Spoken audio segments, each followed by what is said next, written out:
ಬಳ್ಳಾರಿಯಲ್ಲಿ ಬ್ಯಾನರ್ ವಿಚಾರಕ್ಕೆ ಫೈರಿಂಗ್ ಪ್ರಕರಣ ಮೃತ ರಾಜಶೇಖರ್ ಶವವನ್ನ ಸುಟ್ಟು ಹಾಕಿದ್ದಾರೆ. ಮಾಜಿ ಸಚಿವ ಶ್ರೀರಾಮುಲು ಇದೀಗ ಇನ್ನೊಂದು ಗಂಭೀರವಾದಂತ ಆರೋಪ ಮಾಡ್ತಾ ಇದ್ದಾರೆ.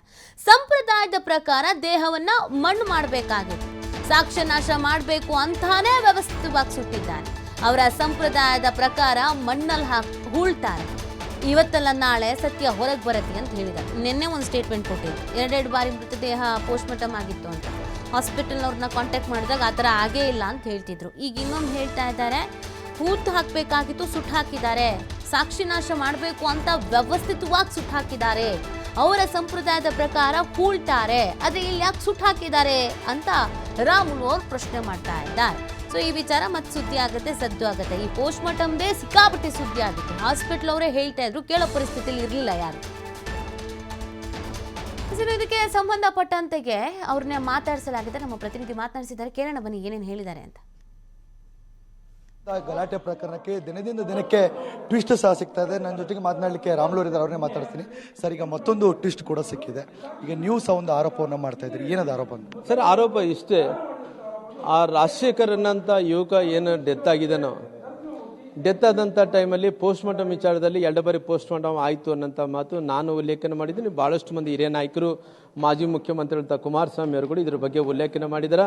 ಯಾರನ್ನ ನೀವು ಪರ್ಮಿಷನ್ ತೊಗೊಂಡು 2ನೇ ಬಾರಿ ಪೋಸ್ಟ್ಮಾರ್ಟಮ್ ಮಾಡಿದ್ರಿ, ಒಂದು ಗುಂಡು ಹೆಂಗೆ ತೆಗಿದ್ರಿ ಅನ್ನೋಂಥದ್ದು ಕೂಡ ಭಾಳಷ್ಟು ಮಂದಿ ಉಲ್ಲೇಖನ ಮಾಡಿದ್ದಾರೆ.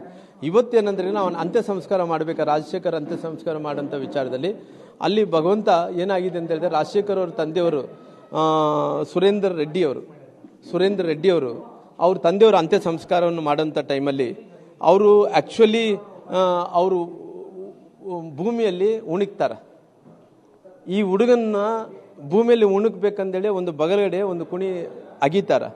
ಆ ಕುಣಿ ಅಗಿದ ನಂತರ ಆ ಬಾಡಿ ಬಂದಂಥ ಟೈಮಲ್ಲಿ ಇವರು ಅಡಿಷನಲ್ ಸಾಬ್ರು ಎಲ್ಲರೂ ಕೂಡ ಅವ್ರ ಮೇಲೆ ಪ್ರೆಷರೈಸರ್ಸ್ ಅಂತದ್ದು ಈ ಕುಣಿ ಮುಚ್ಚಿಸಿ ಆ ಹುಡುಗನ ಎಲೆಕ್ಟ್ರಿಕಲ್ದಲ್ಲಿ ಬರ್ನ್ ಮಾಡೋಂಥ ಕೆಲಸ ಮಾಡಿದ್ದಾರೆ. ನಂದೇನ ಅಂದ್ರೆಗನ ಇವತ್ತು ಎಲೆಕ್ಟ್ರಿಕಲ್ದಲ್ಲಿ ಬರ್ನ್ ಮಾಡೋಂಥ ಪರಿಸ್ಥಿತಿ ಯಾಕೆ ಬರಬೇಕಾಗಿತ್ತು? ಆ ಕೇವಲ ಒಂದು ಗುಂಡಿದ್ದಿಲ್ಲ, ಇನ್ನು ಸಾಕಷ್ಟು ಗುಂಡುಗಳಿದ್ದು, ಸಾಕ್ಷಿ ನಾಶಪಡಿಸಬೇಕು ಅನ್ನೋಂಥ ಕಾರಣದಿಂದ ಅವನ್ನ ಬರ್ನ್ ಮಾಡೋಂಥ ಕೆಲಸ ಮಾಡಿದ್ದಾರೆ. ಸರಿ, ಅಡಿಷನಲ್ SP ಅವರು ಈ ಸಾಕ್ಷಿ ನಾಶ ಮಾಡೋದಕ್ಕೆ ಆಗಿರ್ಬೋದು ಮತ್ತು ಯಾರನ್ನ ಹೆದರಿಸೋಕೆ ಮುಂದಾಗಿರುವಂತ ನಿಮ್ಮ ಆರೋಪ? ನಂದು ಇವತ್ತು ಸಾಕ್ಷಿ ನಾಶ ಮಾಡಬೇಕಂದ್ರೆ ಅವರು MLA ಸಾಹೇಬರಿಗೆ, ಸರ್ಕಾರಕ್ಕೆ ನಮಗೆ ಕೆಟ್ಟ ಹೆಸರು ಬರಬಾರ್ದು, ಸರ್ಕಾರನ ರಕ್ಷಣೆ ಮಾಡಬೇಕು, ಜೊತೆಲಿ MLA ಅವರು ಕೂಡ ರಕ್ಷಣೆ ಮಾಡಬೇಕನ್ನಂಥ ಕಾರಣದಿಂದ ಅವ್ರು ಈ ರೀತಿ ಮಾಡಿದ್ದಾರೆ. ಸರ್, ಇವತ್ತು ಮತ್ತಷ್ಟು FSL ತಂಡದವ್ರು ಬಂದಿದ್ರು, ಇನ್ನಷ್ಟು ಕ್ಯಾಪ್ಗಳು ಸಿಕ್ಕಿದೆ ಅಂತ ಹೇಳಿದ್ರು, ಅದ್ರ ಬಗ್ಗೆ ಏನು ಹೇಳ್ತೀರಿ ಸರ್? ಸಾಕಷ್ಟು ಶೋಧನೆ ನಡೀತಾ ಇದೆ.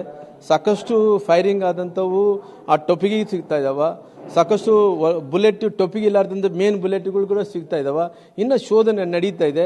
ಎಲ್ಲ ಕೂಡ ಶೋಧನೆ ಆದಂಥ ಟೈಮಲ್ಲಿ ಇವು ಜನಾರ್ದನ್ ರೆಡ್ಡಿ ಮನೆ ಮೇಲೆ ಕೂಡ ಪೆಟ್ರೋಲ್ ಬಾಂಬ್ ಹಾಕಿರೋದು, ಅವ್ರು ಕೂಡ ಅದು ಕೂಡ FSL ತಂಡ ತೊಗೊಂಡೋಗಿದೆ. ಅವೆಲ್ಲ ಕೂಡ ಶೋಧನೆಗಳು ನಡೆದ ನಂತರ ಏನು ಸತ್ಯ ಜನರಿಗೆ ತಿಳಿಸ್ಬೇಕೋ ತಿಳಿಸುವಂಥ ಕೆಲಸ ಮಾಡ್ತಾರೆ. ಇದಿಷ್ಟು ಏನಂದ್ರೆ ಶ್ರೀರಾಮುಲು ಅವರ ಮಾತಾಗಿದೆ.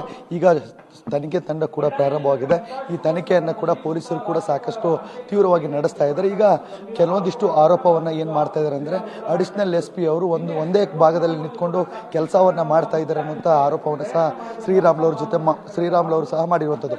ಕ್ಯಾಮ್ರಾ ಪರ್ಸನ್ ಶಿವಕುಮಾರ್ ಜೊತೆ ಸಿದ್ದು, TV5 ಬಳ್ಳಾರಿ.